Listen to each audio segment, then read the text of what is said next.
Okay, we are recording. Well, welcome everybody.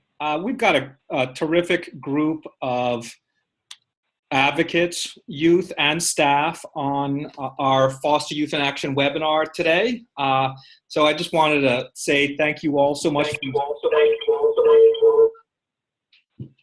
That was quite an echo. Did you guys hear that? Sorry about that. I wanted to thank you all for joining us, and I really appreciate the time that you're taking. We're going to be here for about 90 minutes, and our focus is on hot federal policy issues. We're going to have an exciting webinar for you. So what I'd like to do before we do intros is just tell you a little bit about what we're trying to do today. So we are here to talk about hot federal issues. And why is this important? So one is that decisions made in Washington, D.C. impact current and former foster youth in your communities. We're also here because foster youth groups care about what's happening in D.C. You've told us that you want to know what's going on in D.C.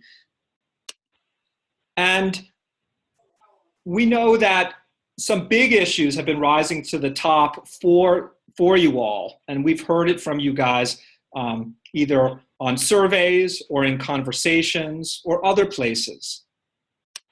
And a lot of the issues that you guys have been talking about are also being talked about by politicians in DC right now. So those are the 4 reasons why we're talking about some of these hot federal issues and why we're doing this webinar right now. But let's go ahead and just circle around. Let's go ahead and introduce ourselves. Give me 1 second. Sorry, folks. So I want to first make sure that we all have a chance to introduce ourselves. I want to hear who's in the house, who's here, Foster Youth in Action members. And so we just have to sort of do a go around. So maybe I can just call out and I'll ask you guys to take yourselves off mute, introduce yourself.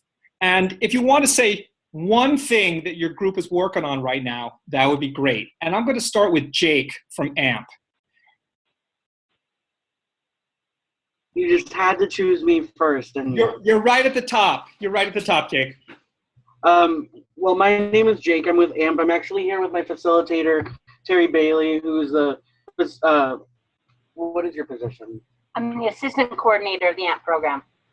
And one thing that our group is really focusing on is training and acceptance for the LGBT youth that are in care. And we've done a lot of stuff, including proposed bullying bills that are in legislation, in the session right now, hopefully going to be passed with bipartisan support. And then we also have a training came out for providers and workers that I was actually privileged enough to be a part of that training. And it rolled out the first 3 months of this year. And with that rollout, also training for foster parents came out too, through the Iowa Foster and Adoptive Parents Association, or known as IFAPA here. Thanks, Jake. All right, so Rocky Mountain Children's Law Center, y'all are in the house. Can you introduce yourselves?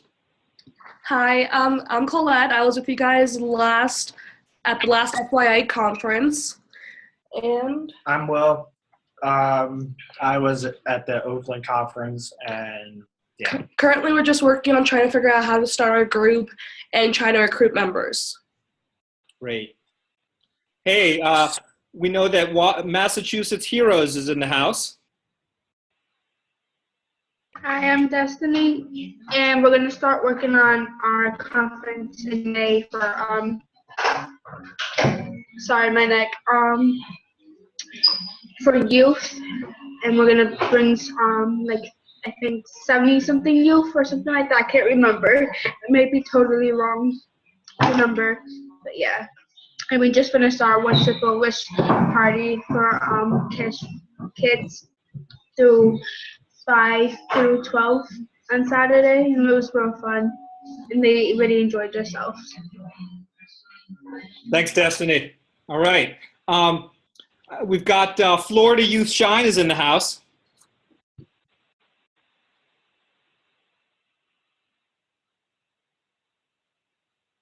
Kenesha, could you introduce yourself? I'm sorry.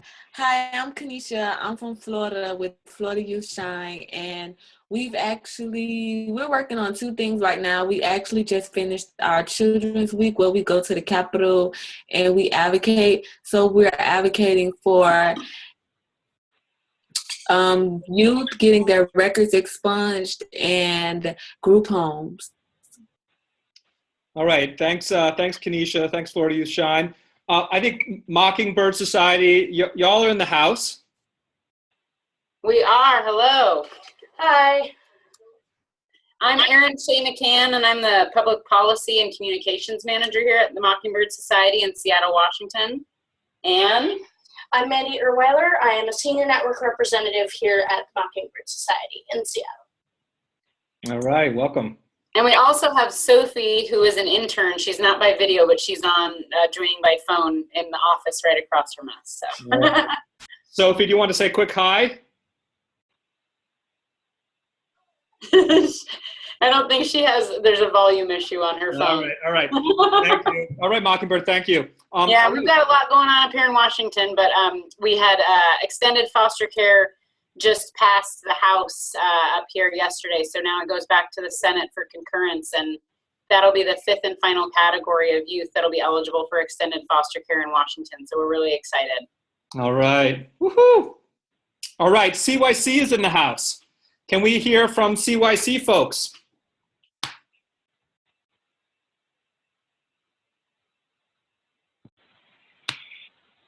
Hey everybody! If no one else, I'm right here. Sorry, muting, unmuting. Hi everybody, this is Jenny from CYC.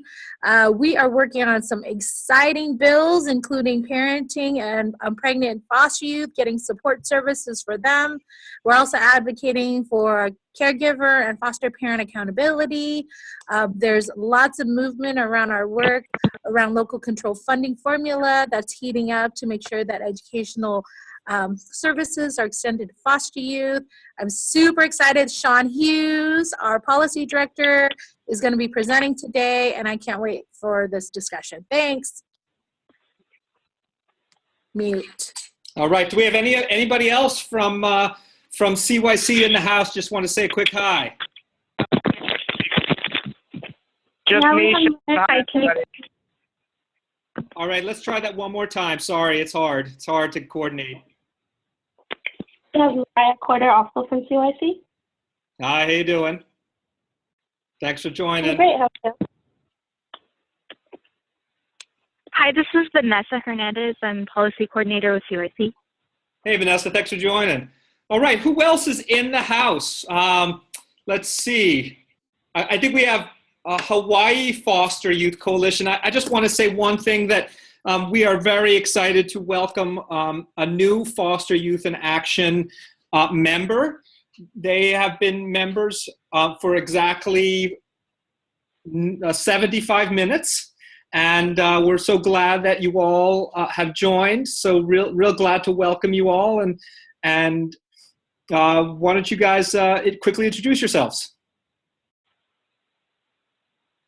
Brianne, you got to take yourself off mute. Okay. Hi, everybody. I'm Brianne. I'm the president of the Hawaii Foster Youth Coalition Youth-Led Board. Hi, everyone. I'm James. I'm the Sergeant at Arms for the Youth-Led Board of Oahu.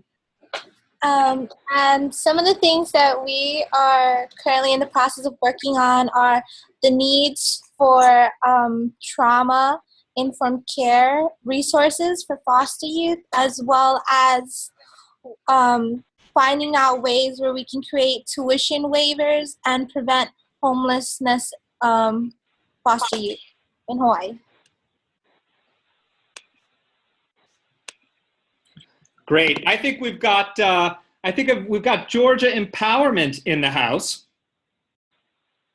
Yes. Hey, Matt. This is Shaquita. I'm with Georgia Empowerment, and Lourdes and Chisholm should be joining us lately. Not lately, but soon. Great. The event they're working on right now is Teens Are For Me. We have a 4-day conference this week, and they are getting ready for that. So they should be joining as soon as they get checked into their hotels. So that's our big thing for this week. They're presenting to about 250 youth and about 150 child welfare stakeholders this week. So, keep them in your guys' prayers and stuff. Yeah, sounds like a big job. All right, well, thanks for joining us, Georgia Empowerment. Let's see, who else? There's a lot of phone numbers, but I can't see some names. Are there some other FYA groups in the house?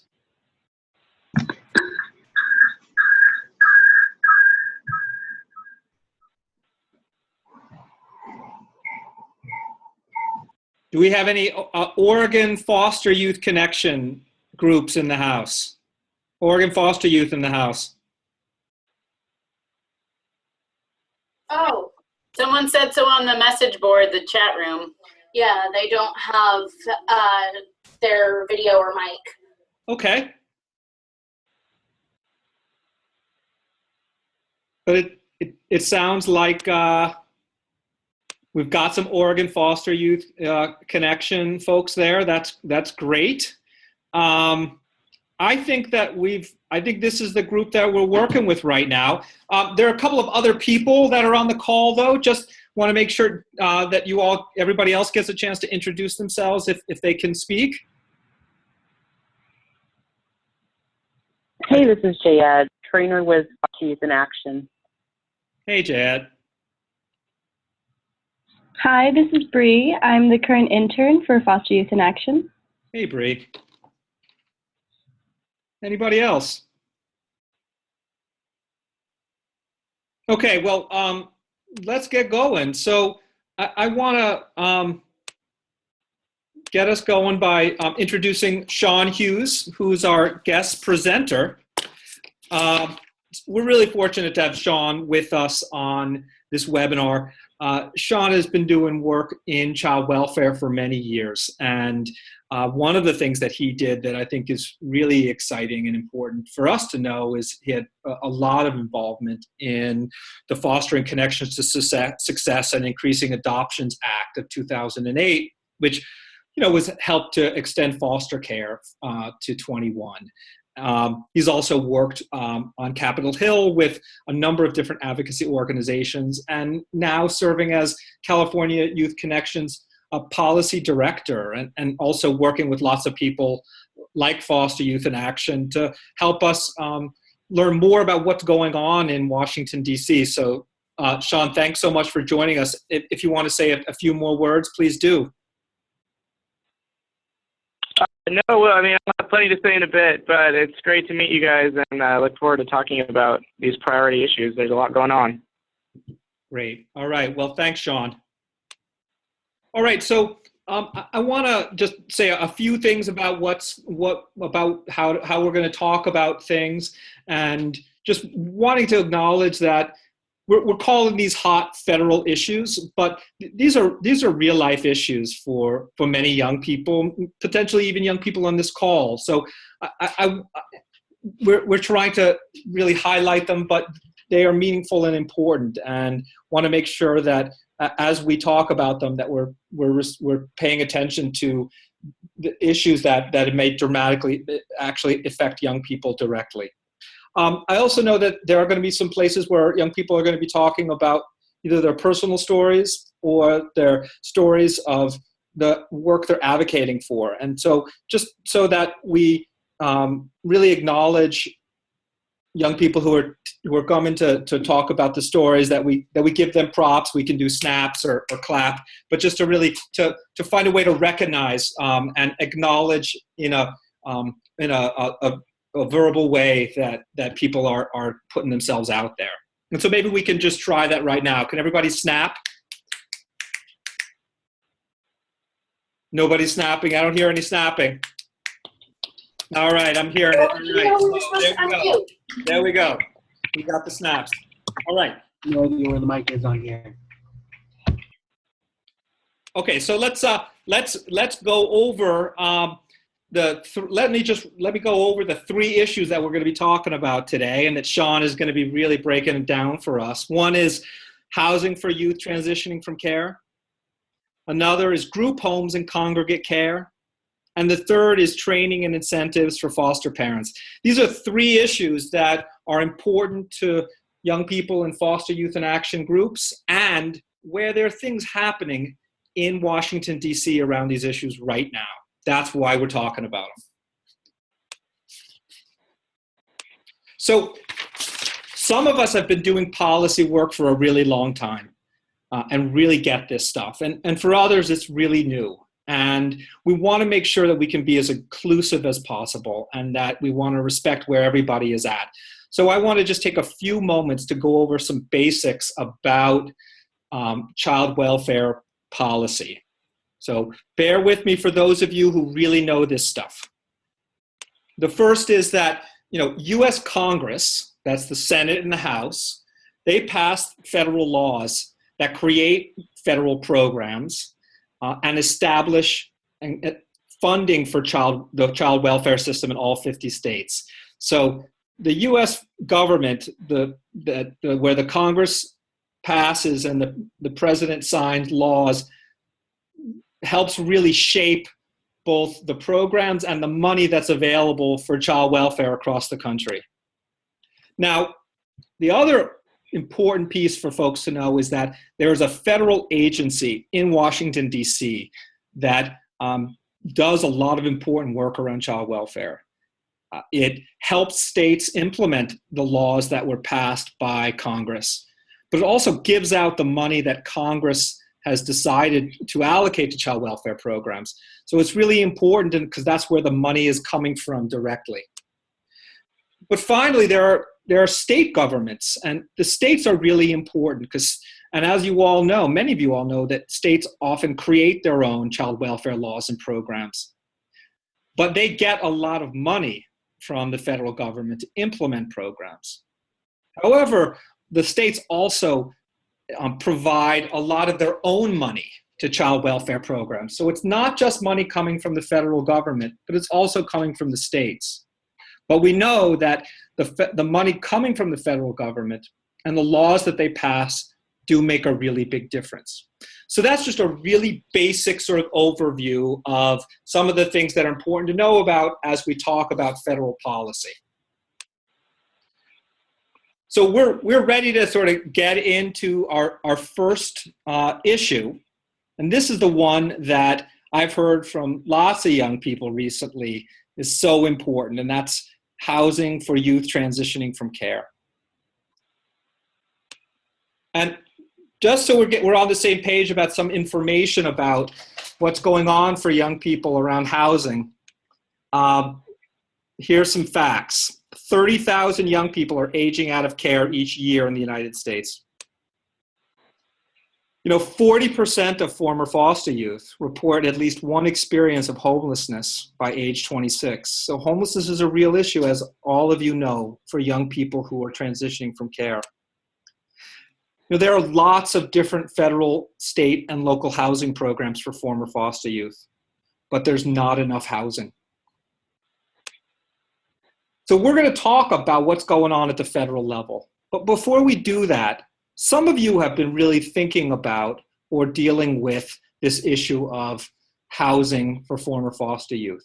And so I reached out to one of you, so I wanted to give you an opportunity to talk about this issue in your state. But if there are other states that are also working on this issue, now's a great time to hear about it before we talk about what's going on at the federal level. So Will, would you be able to say a few words?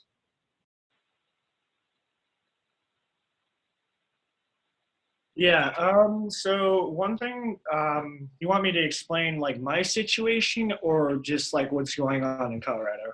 I think it would be good to hear what's going on in Colorado, but I think that if you feel comfortable sharing your specific situation, that would be great too. I think it's your decision. Yeah, I'm willing to share both. So what's going on in Colorado right now is there's a lot of basically like people, like a lot of homelessness, obviously. And one thing that I've noticed is it's harder for teens to get in now because there's a long waiting list. There's not a lack of funding, but a lack of vouchers for housing. I'm going through a program called FUP, which is Family Unification Program. They take a percentage of my income monthly, sorry. And basically, they help pay, I pay 33% towards rent. And my girlfriend's gonna be living with me too, so she'll be paying 33%. But overall, it's just, like, if you look at statistics versus what you see, statistics speak the truth. But from what I've seen, is there's a lot more homeless youth, like, every day. Like, people kicking out their kids, or even, like, people I knew from past placements. I know that I see them at the same facility that I'm staying at right now. My particular situation was, as I aged out of the system, or I emancipated successfully, I was living with my girlfriend and her dad. We were planning on getting an apartment. Things sometimes don't work out, and so basically me and her had to leave, and we were staying with a friend. And then I thought about the programs I could have access to, and I went about it, and I basically stayed at Urban Peak Shelter, if you know what that is, Matt. It's the homeless youth, like, organization they have out here. And it's honestly, it's really hard, to be honest, like, being homeless for 3 months like I have. But I've been homeless when I was younger, so it makes you feel a little bit helpless or hopeless. So if there's anything else you want to know, I'm willing to answer. Even Urban Peak's been changing their policies. Yeah. Well, hey, Will, I wanted to say thank you. I'm going to give you some snaps for sharing your story and talking about that. And it's clear from your situation that this is a serious issue for you and for a lot of other young people in Colorado. Is there another group that is working on this issue that wants to say a few words about it? I would like to, if I can. Yes, could you introduce yourself? I'm Jake. I'm with AMP in Iowa. And what currently we have in Iowa is called PAL, the PAL program. It's our Preparation for Adult Living. Currently, what we are trying to do to have housing for our youth that are leaving care is preserve and expand our PAL program. What it is it's a stipend, a monthly stipend for foster youth that age out of care, of about $602.31 or something like that. That is just, they can use it in any way, whether it be for housing or food or daycare or a car or something, so that they can function in society and have a place to live and be successful. The requirements for it is that you are either working full-time, going to school full-time, or doing half-time and half-time on both of them. And so it's more of a program that's meant to encourage people to continue working, continue going to school, get your education, get your career going, while also providing a little extra support for housing and such. Hey, Jake, thanks for telling us about what's going on in Iowa. I'm going to ask for Sean to kick in, because he's got some things that he wants to say about what's happening at the federal level. So, Sean, take it away. I've got the first piece queued up, and let me know how else I can help you move through the slides. Okay, yeah, I'm on the phone only, so I'm not watching, but I do have the PowerPoint you sent around up. So, Will, thank you. You teed up my part perfectly by bringing up FUP, which is the Family Unification Program. So there are a lot of different federal housing programs that support foster youth, but FUP is the only one that is really dedicated for that population. It serves both families who are having housing challenges and are at risk of having their children removed, and transition age foster youth. And it involves both the housing authorities and the public child welfare agencies. So it's a collaborative approach. So the big thing that's happening with FUP, and this may help address some of the waiting list issues that Will brought up in Colorado that I'm sure other states are experiencing as well, is that the president in his budget this year, which he proposed back in February, included $20 million in new funding for the FUP program.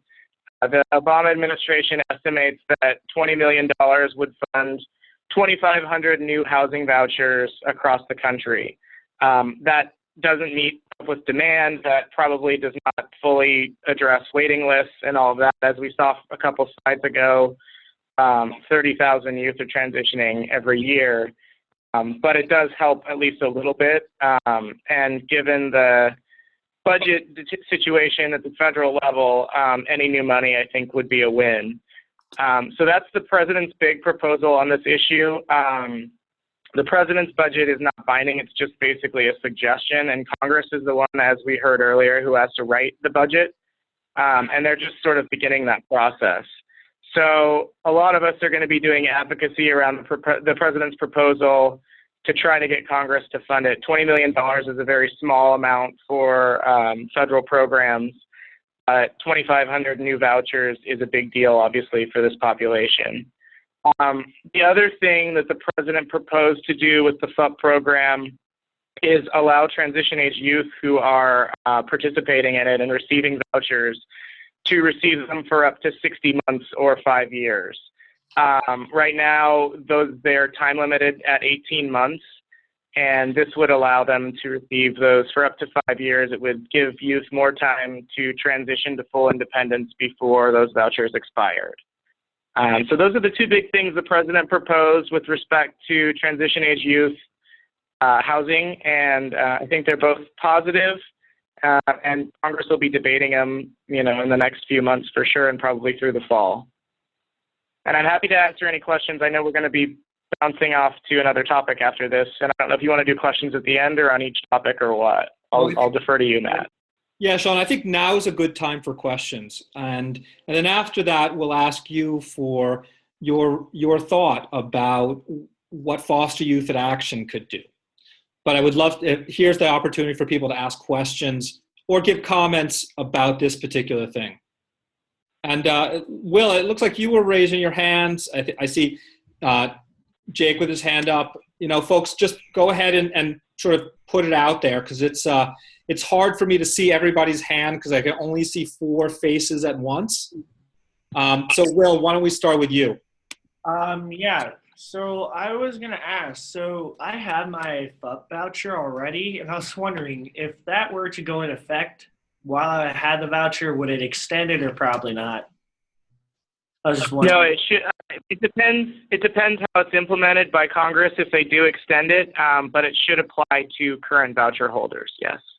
Okay, cool. That actually would help people that are about ready to lose their voucher, like it's going to expire. That's actually pretty cool. Yeah. And my question is, how can I know Foster Youth in Action, I can get involved. How can I get my AMP council? How can I get my program that I'm coming from involved with this? You mean in terms of advocating? Yes. I mean, you can certainly reach out to your local federal, officials, your members of Congress. I mean, I think that's one of the advocacy strategies I would suggest for FIA is you have eight plus states here, and a lot of different members of Congress who represent all the people who are included in your organization. So you have a pretty broad reach here. I would begin by reaching out to those people who represent you in Congress and telling them why this is important, telling them things like, there are waiting lists in Colorado and the other states, and how this would help address youth homelessness in your states. In terms of the way the funding is distributed, there's a formula for this program. So it's not like if it's $20 million, every state gets $400,000. So it would be distributed, a little bit unevenly, but it would reach every state. And I don't know what the exact breakdown is by state. It would depend on that formula. Yeah, Will, go ahead. I was actually gonna. I'm horrible with names. Was it AMP that was just speaking? Before? Yeah, that was Jake with AMP. Okay. What I was gonna say is, you have like there's like Mile High United Way in Colorado. If you have like organizations that like help with like public housing, you could go to there and actually talk to them about the FUP. So if you have like a housing authority, you could actually go on there, ask for an application, and go from there. And you could actually, there's probably already something set up in your state, depending. So just go check it out, to be honest. Thanks, Will. Hey, are there other questions about this particular proposal that Obama's budget is focusing on?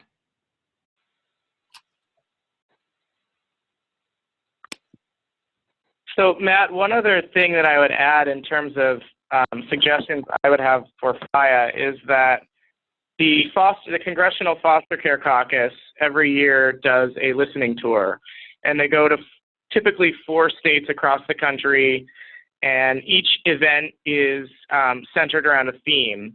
And I know from talking to the congressional staff there the past couple of weeks that their first stop this year is actually going to be in Los Angeles. And they're still searching for the theme for that particular event, but it seems like it's moving in the direction of transition-age youth issues. So as that agenda comes together and once they set a date, I think it would make sense to reach out to the Foster Care Caucus and to try to get these issues, featured in that event. I know Congresswoman Bass has already highlighted the president's proposal and said that enacting it is one of her top priorities for the year. So I do think, being involved in that event in Los Angeles could be good. I think that's especially something that CYC should consider. Jenny and Vanessa, sorry you're hearing about this just now. I haven't seen you before this call. But yeah, actually, I was at a meeting with Karen Bass's aide, and we are setting up that along with our coalition in LA for this first round of listening tour. So yes. So Sean, I think they were looking at late May, early June from what I heard last week. And any idea, Sean, about where else the Congressional Caucus's listening tour is going to be? Because this could be really a good thing for other Foster Youth in Action members. Yeah, unfortunately, I don't think they're going to any of your other states. They told me that they're looking at doing one of the Dakotas, and the focus of that event would be on tribal child welfare issues. Uh-huh. And they're looking at doing an event in Texas, which would address the intersection of immigration and child welfare, specifically unaccompanied minors who end up in the child welfare system. And then they haven't landed on a 4th state as far as I know. So it is possible they'll go to one of your states. But the other 2 that I know of are the Dakotas and Texas. That's great. Foster Youth in Action right now is working with a group of former foster youth advocates and child welfare advocates in Texas to increase youth participation in making changes in the state. So we have a group that we can turn to and engage them in this meeting. So it's good to know that they're thinking about Texas. Okay, well. Yeah, you might want to reach out to them and let them know that there's probably going to be a stop there this year focusing on, again, immigration and child welfare intersection. Thank you. Hey, are there any other questions for Sean before we move on? This is a chance. This is one of our unique chances to sort of get his deep knowledge about this particular issue. I guess, Sean, the last thing that I would want to know is, besides sort of reaching out specifically to our individual members of Congress in the states that we represent, are there other things that we might want to do, particularly around reaching out to the White House or the president himself, given that this is what's coming through his budget? Any suggestions about that? You could certainly always send support letters to the White House and or to the HUD department, Housing and Urban Development Department, which is where the FUP program is housed. But I mean, I think they've done what they can, you know, in terms of proposing it and putting it in the budget, and now, you know, the attention really turns to Congress. Great. So I would focus resources there. Okay. The other thing you might do is reach out to some of your partner child welfare organizations. I mean, there are a number of them in DC and around the country that are all working on a million different things, and from what I can tell, very few are actually working on transitional housing issues. Everyone's focused on, you know, some of these bigger finance questions and prevention, but very few are talking about this. So the degree to which, you know, in your meetings with them, you can flag this as an issue, make them aware of the president's budget, and ask them, you know, to voice their support and advocate for it too would be helpful. Thanks. Okay, let's go on to the next issue, which is about group homes and congregate care. Again, an issue that a lot of youth in Foster Youth in Action network groups have been talking about and working on. And so let's just go over a few of the quick facts. You know, 14% of youth in care are in a group home or another institutional setting. That's a pretty large number. About 50,000 young people are in group homes or congregate care. And the other piece to know in terms of the money, folks, is that it costs a lot more for a young person to be in a group home placement than in a family foster care placement, 3 to 5 times more. So these are just some really basic sort of facts about group homes, just to remind us of why this is such an important issue. So let's talk a little bit about some of the things that y'all are doing around congregate care in your states before we turn back to Sean to hear what's going on at the federal level. So Kanisha, you had talked about, you would agree to say a little bit about what's going on in Florida. So maybe you could start us off. So here in Florida, what we're doing is we are addressing the issues that's going on in group homes, mainly not saying take away all group homes, but to make group homes more family based instead of shift workers, meaning every 5 hours a new group of people come in and out of the house. So that's basically what we're advocating for, to make group homes more family based instead of the shift, the different people in and out of the home, because group homes are supposed to be temporary, but some people end up staying in group homes for the rest of until they age out. So they're trying to eliminate the stay. We're trying to eliminate the stay in group homes and make them more family based if you do have to stay there for a extended period of time. Thanks, Kanisha. Thanks. To give you some snaps. I appreciate it. All right, let's give her some snaps. Hey, are there other people, other groups that are working on group home issues right now in their states that would like to share what's going on for them? I want to make sure that we have at least a few minutes to hear from other folks. I'll talk a little bit more. Currently, oh, I'm sorry, I'm going. We are working on state training. That hurts me. We have some trainings that are effectively used that are in congregation. Safe Zone 101 and Safe Zone 201. 101 deals with direct work with, and 201 deals with work with you. Thanks, Jake. Appreciate it. Hey, anybody else doing work around group homes? This is Erin from Washington. We have a bad echo now. We had a conversation about this today, and I don't think we have a particular update right now, but one of our network they're interested for legislative session next year. And so I just want to make sure we're in touch with folks who are working on this so that we can hear what other states are doing and learn from what they're doing. Sorry, the echo is really bad. Yeah, I know it's happening in a couple of different places. Are you hearing it echo when I speak, folks? No. Okay. We'll just have to tolerate it. I think sometimes it's the result of people being on both the phone and the computer. Yeah, that was my guess. Although now everything's echoing. Now it sounds good. Hey, I know that in California there are some group home issues going on. CYC, can you speak to what's happening around group homes? Is Vanessa still on? Yeah, here. I'm just unmuting. Are you guys hearing the echo as well? We can hear you clearly on my end.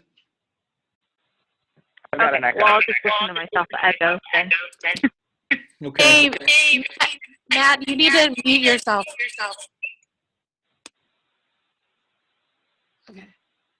Okay.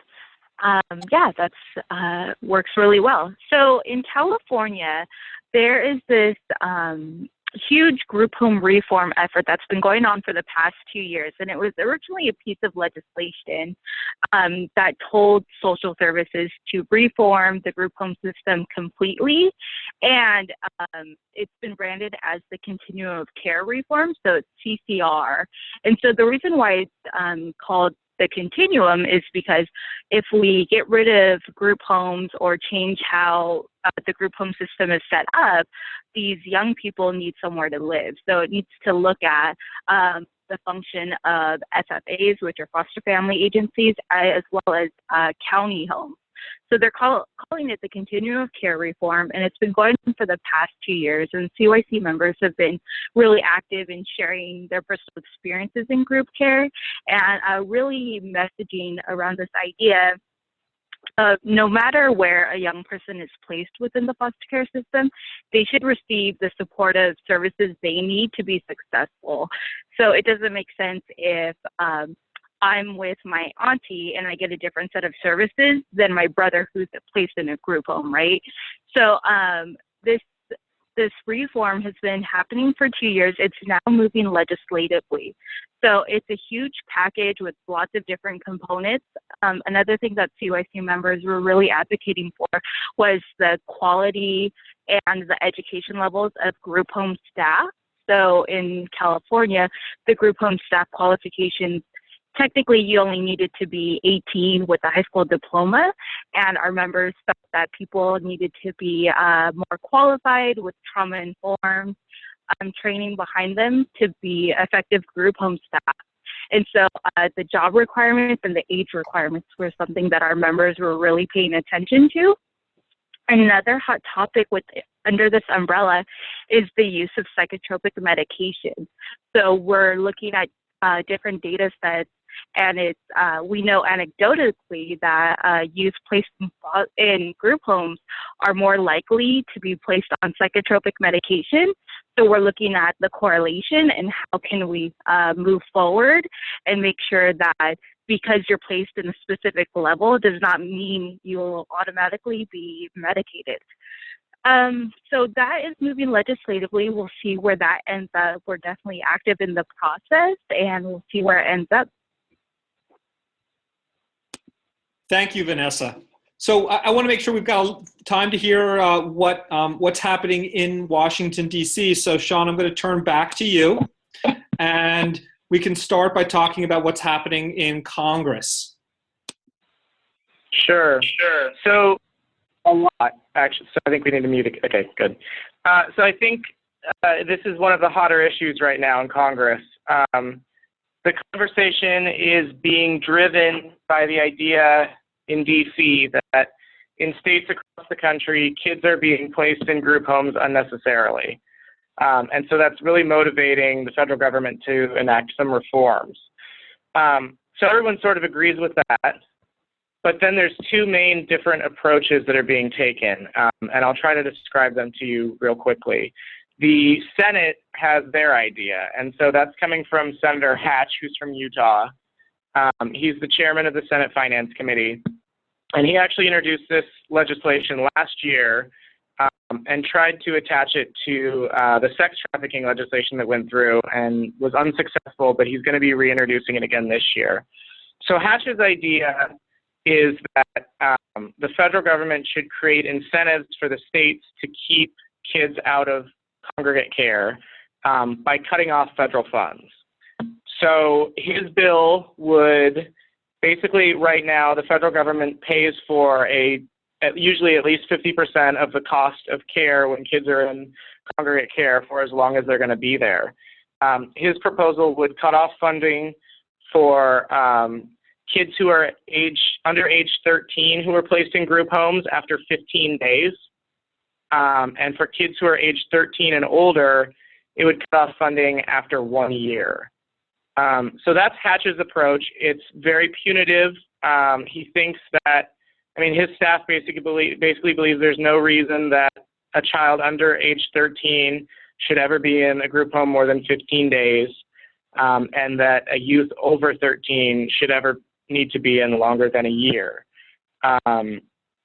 They also, in their definition of group homes, do not differentiate from a low-level group home in the community and like a high-end residential treatment facility where kids or children or youth are being treated for more serious mental health or behavioral health issues. This would apply across the board. So that's Hatch's idea. Obama has a different approach, and again, this was in the budget that the president produced back in February. So he takes an approach that mirrors more of what Vanessa was just describing in California, where he doesn't believe that you can just take kids out of congregate care without bolstering up the community's ability to provide care for them. So he has sort of two proposals within his budget. One is to increase federal oversight. So every time that a state places a kid in a group home, there's more documentation they have to produce about the reasons for that. And then every 6 months after that, the child or youth was still in congregate care, the state would have to provide justification again, and they would have to document the progress they're making in trying to get that child or youth back out into the community into a more family-like setting. So that's the enhanced oversight piece that the president proposed. And then secondarily, he proposes increasing funding for specialized foster homes. These would be therapeutic foster homes where the foster parents are given very specialized training so that they can meet the needs of children and youth that maybe have greater mental or behavioral or even physical challenges than the typical foster youth, but who may be able to be served in a foster home as opposed to a group home.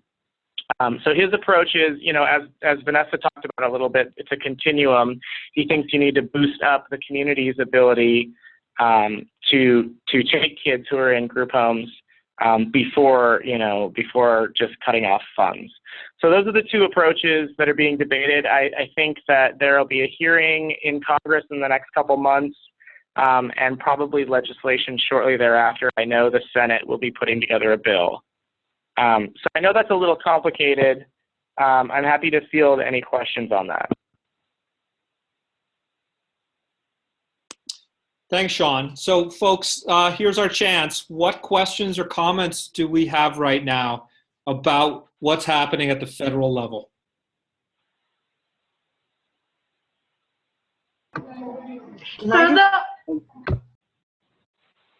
You can go. Okay, my question was that the first proposal from Hatch, that doesn't make any sense to me.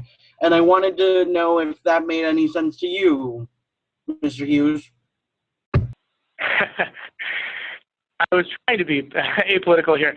No, it makes no sense to me. I think that it's coming from the right place philosophically, the idea that they don't want kids to linger in group homes any longer. I mean, the girl from Florida was talking about how one of their efforts is to limit the length of stay in group homes. I think that's an admirable goal, but I don't think it reflects the fact that some kids do need, residential treatment or something like that for an extended period. And I think just cutting off the funds at 1 year is dangerous for those kids who do need, a longer treatment.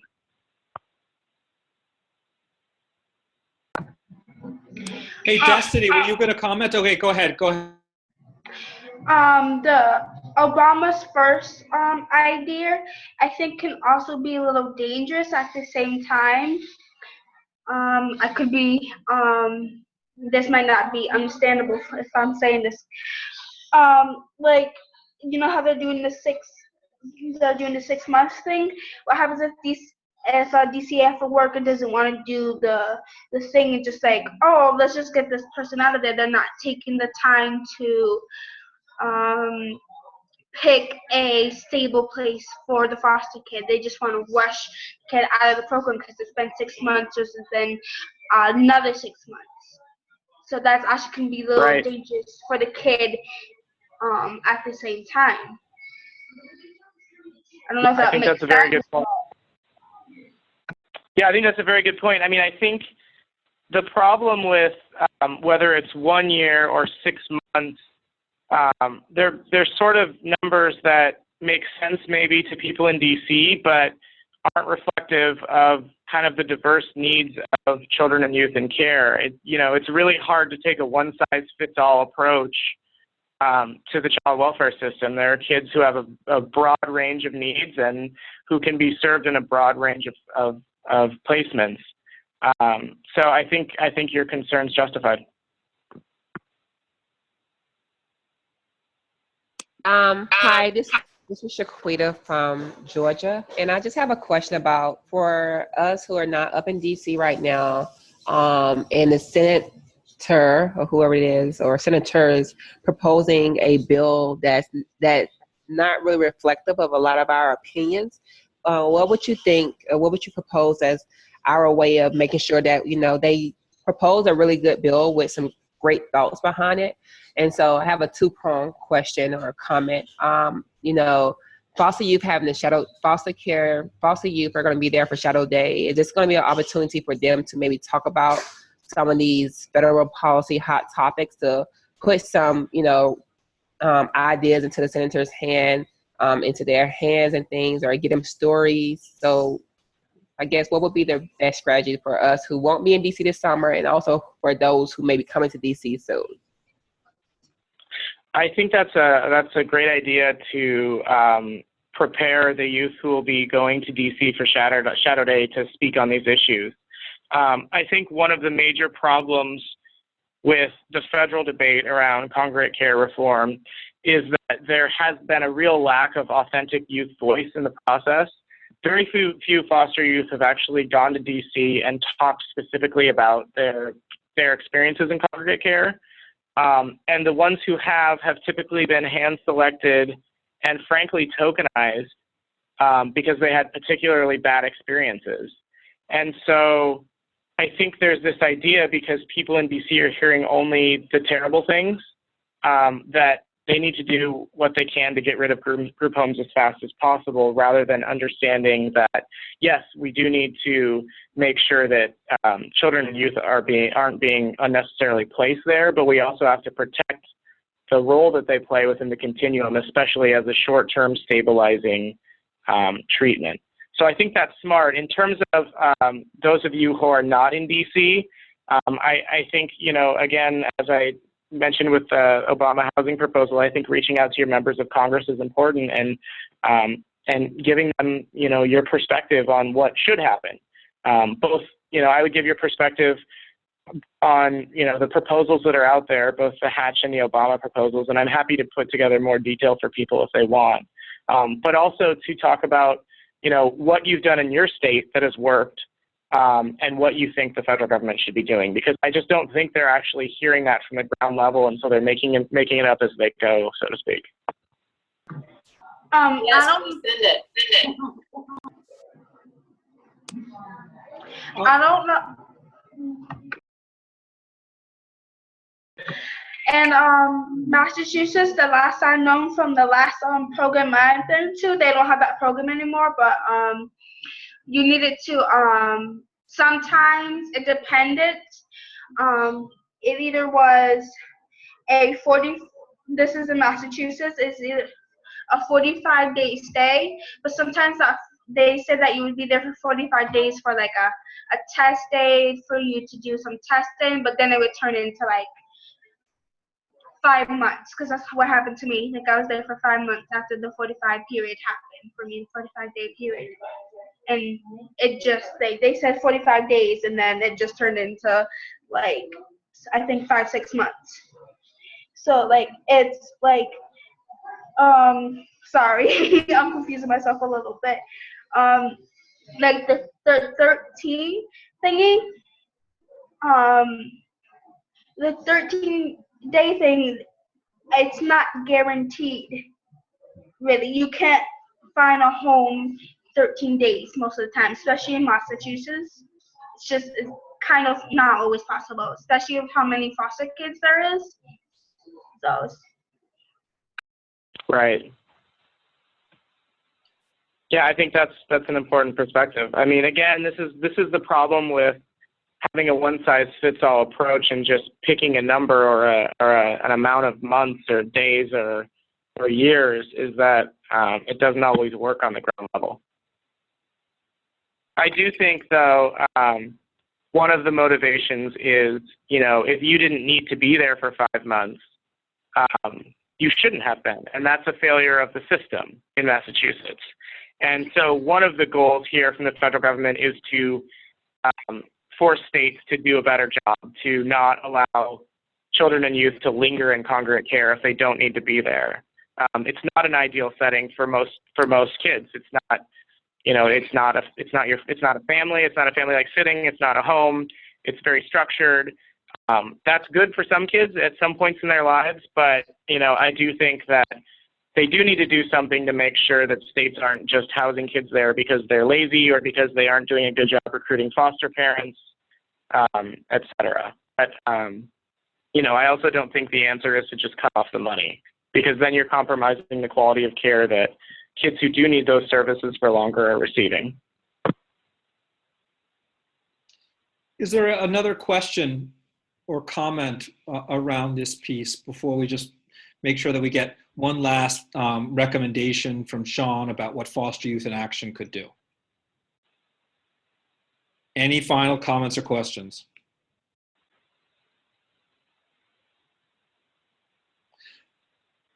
Okay, well, Sean, we talked, Shaquita's suggestion, which was to potentially prepare young people from FYA groups around some of these issues in advance of Shadow Day. That seemed like a one suggestion that you thought made a lot of sense. Are there any other specific things that Foster Youth in Action and our member groups should be thinking about or preparing for around this issue? Yeah, well, so there's going to be a hearing for sure. They haven't set the date yet, but it'll be in the Senate Finance Committee. It'll probably be in the next 3 months, I would guess. So I would say keep an eye out for that. And when they do announce the date of the hearing, they always open it up. They have invited people that provide testimony, but they also open it up for written testimony. And that might be an opportunity for all of your individual groups and then FIA collectively as well to submit comments and on the things that they'll be debating, to talk about what you think should happen and what you think shouldn't happen in this area. Thanks, Sean. Okay, let's go on to our third and final issue, which is about training and incentives for foster parents, so that there are more foster parents and those foster parents are better prepared. Just a really quick fact, recognizing that we don't have a lot of time, half of children, U.S. children and youth in foster care are living with a non-relative foster family. It's actually just a little bit less than half. But because so many young people are in it, it's clearly this is such a key issue for foster youth. So Sean, again, has some things that he wants to share about what's happening in the federal government about this issue. But I know, Jake, you and I spoke about some of the things that you were working on in Iowa, and you had agreed to be able to share one or two things around foster parents. Would you be willing to share that now?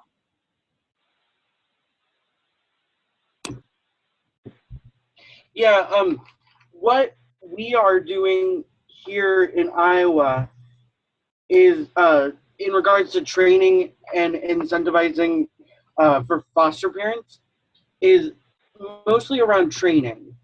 We have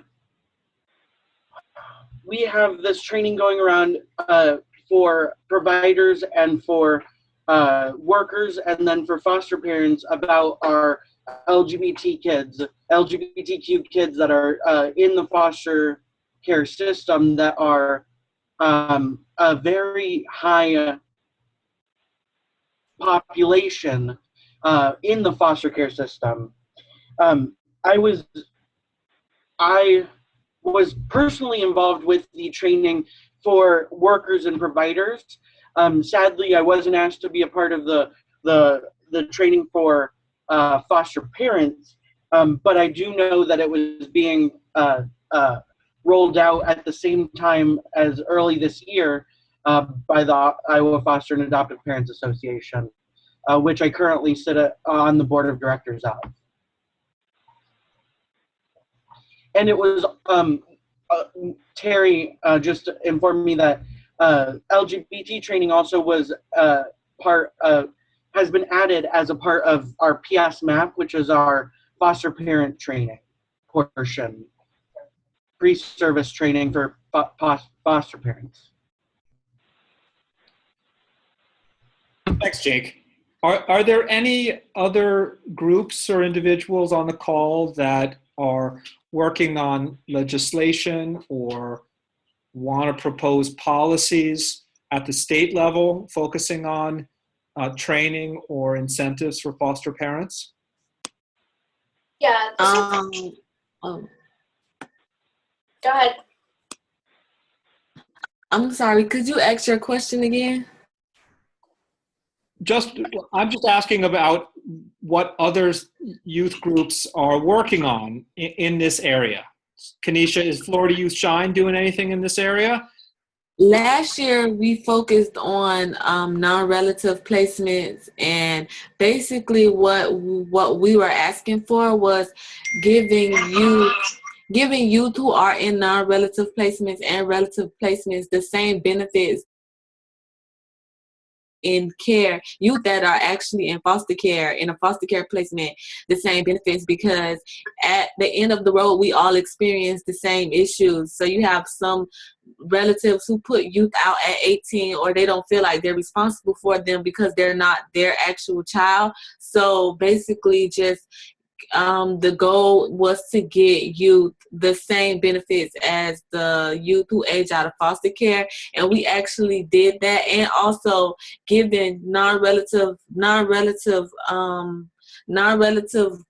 or relative, they get a stipend. They get the family stipend as well.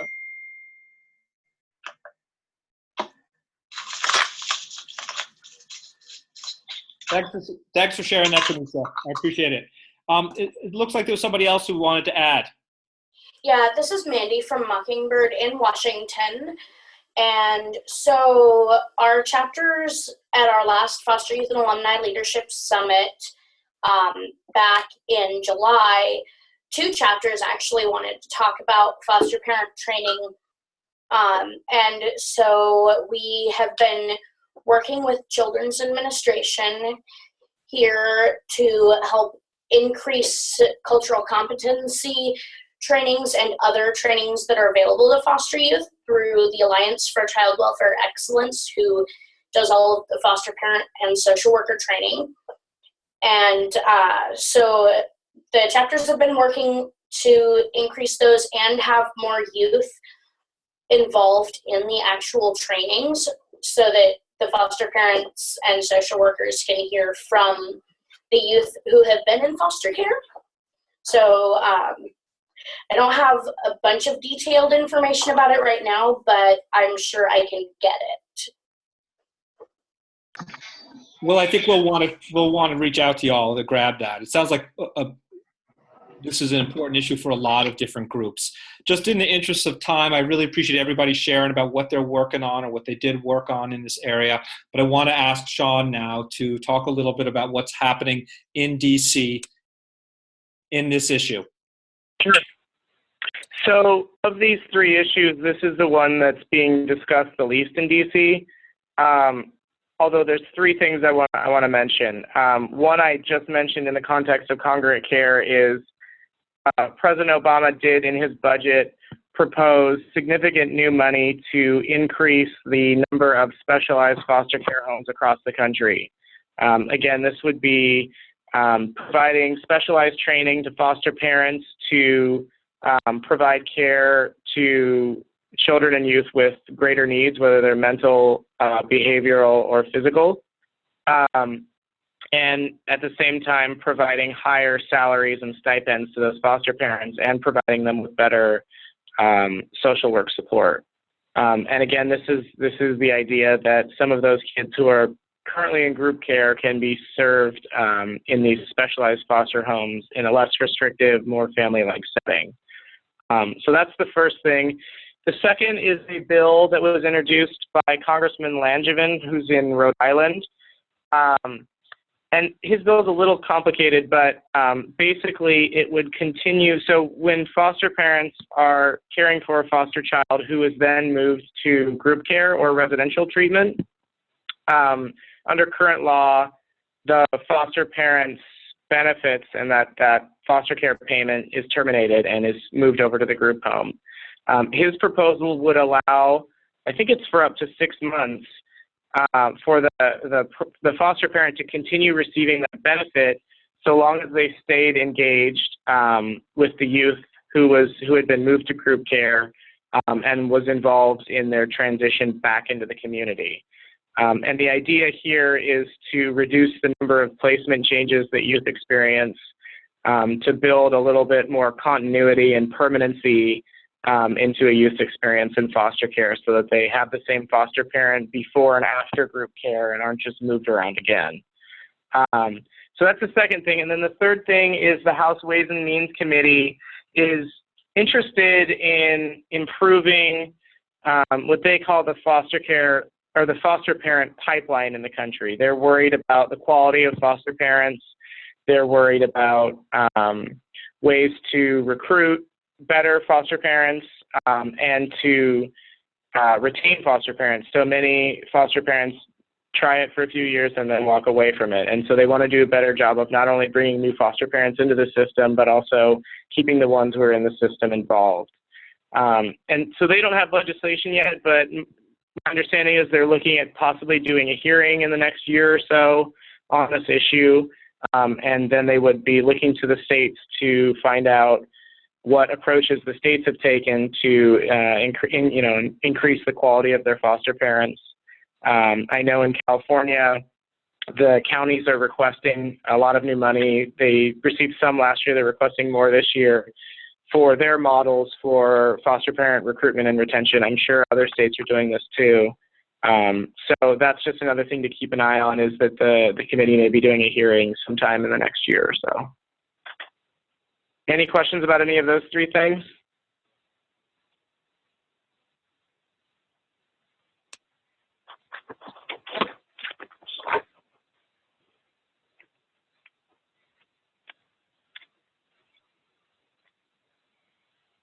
Hey, Sean, I have a question. This is Shaquita from Georgia, and I promise I won't take too long. But I was just wondering, a lot of this legislation that's being proposed by representatives and senators is really tying into a lot of the discussion that we're having in our state around healthcare and behavioral health and just access and services for our young people, especially those who have higher needs. I was just wondering, I know in the state of Georgia, we do a lot of collaborative work around services for foster parents, especially those who have youth or children in their home that have special needs. So they get other funding through the Department of Behavioral Health. So I was wondering, like up in DC, what is that collaborative effort around there? Because I think that's a lot what's missing from a lot of the work that's being proposed, is that misinformation of like how mental health plays a big part of the in the services that you need in care. Right. And mental health services are often funded through Medicaid, which is an entirely separate funding stream and committee of jurisdiction and all that. But it's a really important piece, and I think really in the last few years, people in DC have started to pay attention that the foster care system is not well enough integrated with the mental health system, and they're trying to find ways to do that. I think they're approaching it now at the federal level through this proposal that Obama's put forth the past couple of years to try to reduce the amount of psychotropic medication that's prescribed to foster youth. But they're looking at other ways too of just, trying to make Medicaid and child welfare work better, work more collaboratively, make sure that foster youth are receiving the benefits they need, through Medicaid for mental health services, et cetera. Every state does this a little bit differently. California uses a lot of Medicaid money for its foster youth population to provide mental health coverage and behavioral health services. Other states are less, less active about that. I also think California also has some supplemental benefits it provides to youth with higher needs. And, I don't know the degree to which other states do. I think that there should be more federal supplemental benefits like that for youth who are parenting, or youth who have physical disabilities, because they do, or mental health diagnosis, because they do require greater care. And you can't expect the foster parents to be able to provide that on, just the foster care maintenance payment.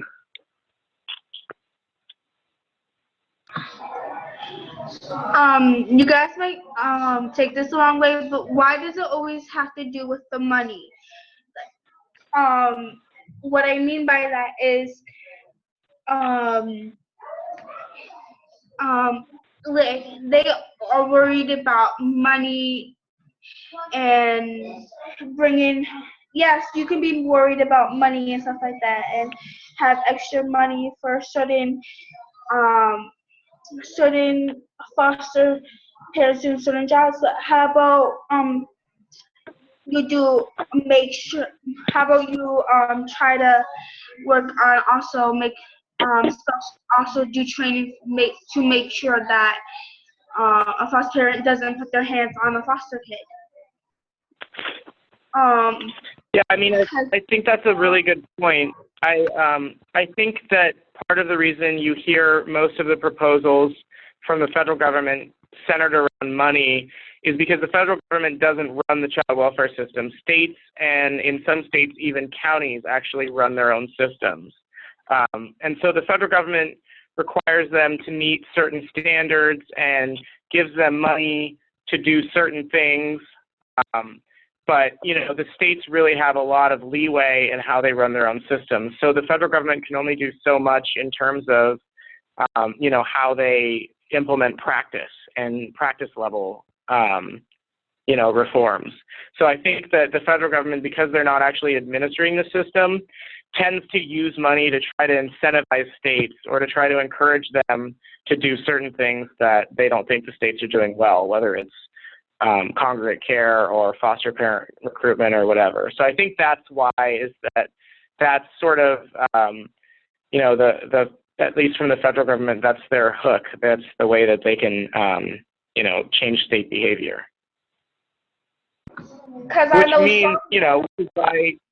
Which is why the work you guys are doing is so important, because, most of these systems are run at the state level. So you guys are able to advocate for practice level change that's at least as important as the money in your states. Because I know some foster parents just be foster parents just for the money, even though some of it isn't. It's not a lot, but still. Right. No, absolutely. And that's something I think that would be addressed if they did a hearing here, is how do you recruit the right people who are in it for the right reasons. So I know we're running out of time, but if we transition to the things that I would suggest, I would say, again, if there's a hearing, I think that's an opportunity for your individual agencies and FIA to submit comments to the committee about what you think the system needs in order to improve the quality of foster care parents.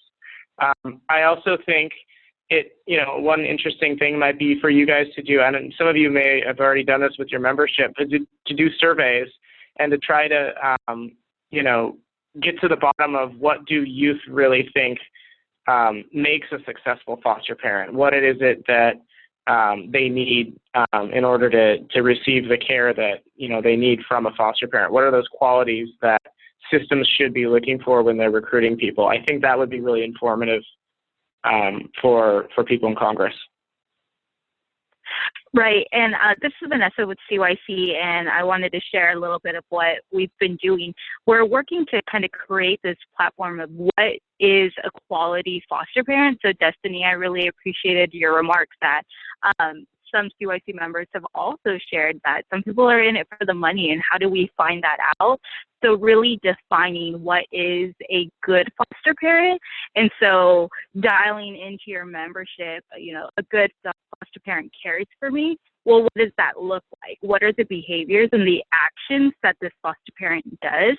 Do they hang your picture on the refrigerator door? Do they sit and cheer you on at your soccer practice? So really quantifying these behaviors that you're looking for in foster parents, and then sharing that at a statewide level, at a local level, you can gain a lot of traction.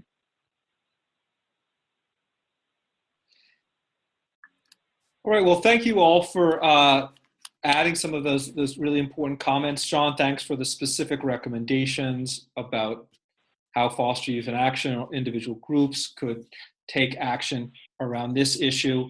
We're at the end of our webinar, and I wanted to make sure that we had a few minutes to raise any other federal issues that, Sean, you or others see as emerging that you and I didn't talk about, but that we would just want folks to pay attention to. So I would say the biggest issue, other than congregate care reform, and it's actually linked with congregate care reform right now, that people are talking about in DC, is the need to direct more, and here's another money thing, but to direct more federal funding towards prevention and early intervention and reaching families who are in crisis before children have to actually be removed. The problem with the federal structure is that there's an entitlement, the foster care entitlement, that directs a lot of money to states when kids have been removed into foster care, but there's very little money coming from the federal government to serve families before that happens. So there's a lot of demand to try to create new federal programs that would support, states' efforts to reach families earlier before any sort of removal take place. So I think that's the big one. It's linked with congregate care reform because I mentioned Senator Hatch's proposal, which would put the 1-year restriction on congregate care. His staff thinks that restriction would save the federal government money because they wouldn't be providing reimbursements for kids who stay in group care longer. And they're hoping to take that money and reinvest it in early intervention and prevention. Now, I think that's the wrong way to go. I think there absolutely is a need for more prevention and early intervention funding. I don't think it should come from kids who are already in out-of-home care.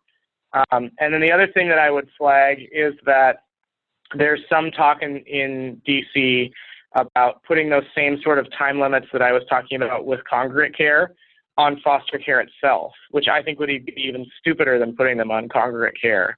So there was a proposal that came out from the Annie E. Casey Foundation about 1.5 years ago that proposed cutting off federal money for kids who are in foster care longer than 3 years. And again, the idea is that it will pressure states to move youth to permanency faster but there are people who stay in foster care for longer than 3 years for justifiable reasons, and those children and youth would have their funding cut off from the federal government. I don't think that's right.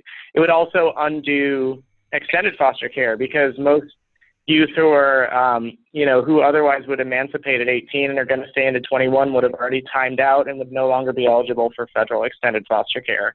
So I think it's a really stupid idea, but it's something that is being talked about a little bit. I don't think that one's going anywhere anytime soon. I think there's enough resistance in Congress to stop it.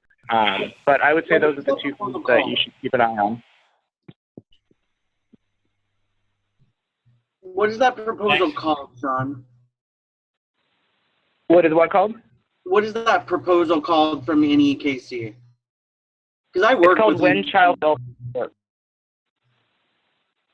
It's called When Child Welfare Works. It was a finance reform proposal they put out, I think, in December of 2013, maybe. Jake, I think if you Google it, you'll find it. If you Google that name, you'll find it on the Annie E. Casey Foundation website. I definitely will. I also wanted to propose that everyone, I do work with Annie Casey Foundation and the Jim Casey Foundation underneath it. I'm a young fellow through them. And one thing that we talked about, we actually started the conversation about last year within ourselves, is about our LGBT youth in care.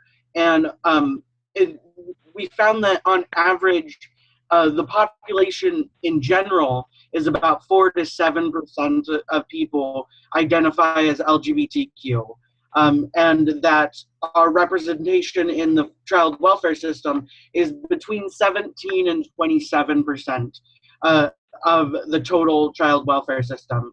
And so I recommend taking a look at that in your state and keeping an eye on it.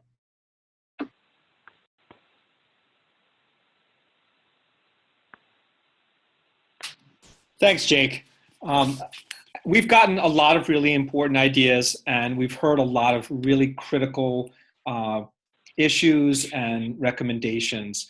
We are at a place where we're going to need to wrap up our webinar. One thing that's really great about where we're at with Foster Youth in Action is that we're welcoming on a group of young people who are representing each one of our Foster Youth in Action members to help us talk more about these issues and to help Foster Youth in Action and help and decide as a network what are the key things that we want to work on. So this doesn't have to end. This conversation is just starting. In the last few moments, I want to give folks a chance to just do a really quick go around. We don't have time for the kind of closing I was prepared for, but it would be good to just, to hear from everybody a very quick thought, comment, or question to wrap up. And before I do that, I just wanted to thank Sean for his time and commitment to the work and for his support for the kind of work we're trying to do. So thank you, Sean. Thank you, guys. It was a pleasure. So real quick, maybe we can just have people popcorn around a thought, a phrase, a feeling. Where are you at?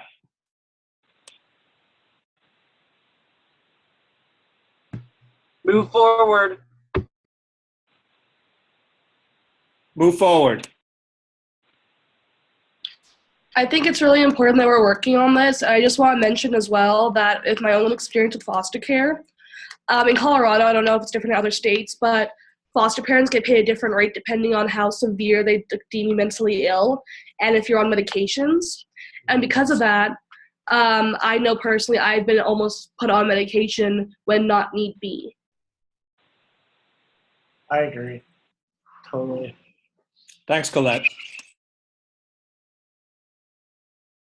Just keep popcorning around, folks. We've got a few more people who we're just waiting to wrap it up. We want to hear from everyone.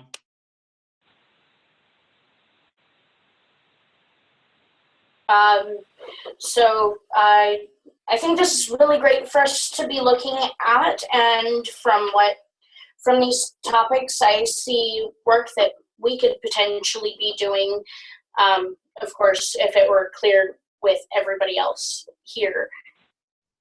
So I look forward to doing more work. Great.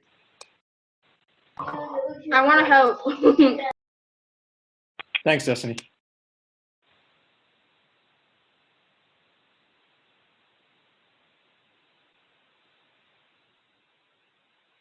Any other comments? Going once. Going twice. All right. Well, hey, thank you all so much for joining. We recorded the webinar. And so if you know folks who wanted to join but couldn't do it, we'll post it on the Foster Youth in Action website in the next couple of days. And just also a shout out again to Hawaii Foster Youth Coalition, who just came on as a Foster Youth in Action member. And we're so glad to have you. And I'm glad you were able to join during this call. All right. So everybody have a good evening. Thank you, you too. Bye, everyone. Bye. Bye. Thank you.